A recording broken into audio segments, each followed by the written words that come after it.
maro ny mpanakanto izay niara-ny asa tamin'ny Jean Emilien fony fahavelony tao anatin'izay tontolon'ny zavakanto izay tonga ny tsapalahelo teny amin'ny trano fonenany teny Ambojafy teny Itosy avokoa moa izy ireo ary maro no nijoro vavolombelona tao anatin'ny fahaiza-manao ity mpanakanto ity raha teo amin'ny fitsofana farara sy ny fitendrena kabosy no asy teny toy izao ary ny fahitany Ngabetselonina ny izay fiara-miasa tamin'ny Jean Emilien izay fony fahavelony ary manana ny ambariny ihany koa ny Talino mita Jean Emilien zany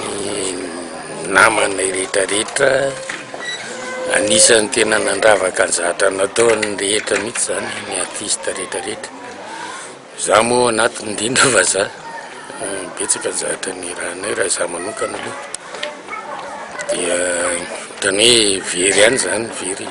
tsy maintsy zay moa zany lasy Jean Emilien zany zatra tena manana marary anay ihany le izy satria reny zany gasy malagasy zany vitsivitsy ny misongadina ohatran'ireny zany reny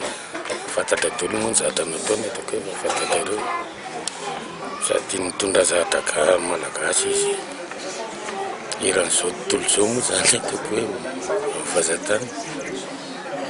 dia ohatran'ny ny raha hoe zahako zao hoe tselolona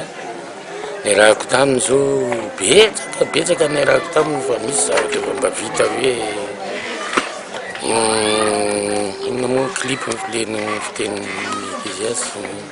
horonatsary misy zavatra tena betsaka nanampiany sy molasy misy Jean Emilien moa zany ataontsika hoe fa ela ny mpikambana tao amin'ny mitara hoe nanana anjara toerany amin'izany hoe zavakanto zany satria nisy artiste hoe nahazo an'izany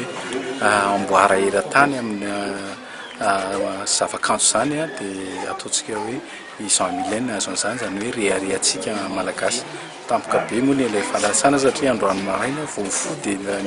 nisy ny antso ny artiste hoe lasa Jean Emilien fahatairana satria mampanakanto azy zay tena ataoko hoe ny angaly nanandratra ny zavakanto malagasy dia anisany hoe namana mahafinaritra olona tsotra na amin'ny resaka na misosokevitra amin'izany hoe fampandrosoana zavakanto eto Madagasikara dia tena hoe rehefa miresaka aminy moa dia matetika lavalava zay fa misy venty foana le zavatra ifampiresana satria ny ao anatin'le mitolona amin'le hoe resaka hoe ny professionnalisation ny asan'ny mpanakanto eto Madagasikara ny matetika ifampiresanay mirahalahy na ao anaty fivoriana na tonga manokana ao bureau izy dia tena atao hoe miondrika satria nalaozana ao ataontsika hoe mpanakanto manana ny toerany amin'ny fanandatana zavakanto malagasy sy ny toerana amin'izany hoe nanana asa na hoe fametrahana ny asa mpanakanto zany eto Madagasikara.